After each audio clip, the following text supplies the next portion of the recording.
In the last year, we have seen a huge increase in the amount of international investment in student housing, particularly in the UK. Typically in the UK, we've seen levels of about £2 billion a year of transactions. This year, there will be £5 billion plus. So that's been a very major increase in the level of transactions, and it's money that's coming from all over the globe. I think the European market is still in its infancy, generally. It's not as mature as the UK market, and the UK market is not as mature as the US market. So I think a lot of people who've been investing in the UK, building that into a major investment asset class, I think a lot of those parties are now looking very carefully at Europe. They want to be able to invest in schemes in Europe. At the moment, the barrier is that there aren't enough opportunities for them to invest in. But that's changing.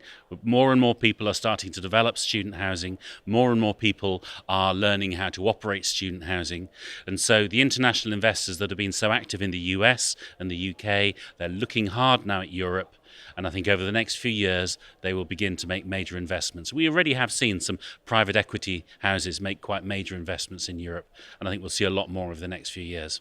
I've been, I think, to pretty much all of the conferences since it first started, and I've seen the focus change from a very much an Amsterdam-focused conference where Rudy would be saying, "And what does this mean for Amsterdam?"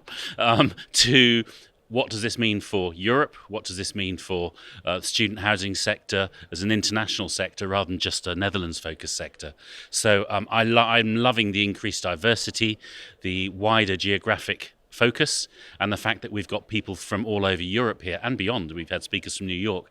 So it's great to have that increased diversity, and I think it's important. If this is going to be the leading European student housing conference, it has to continue to offer that wider European and indeed global perspective.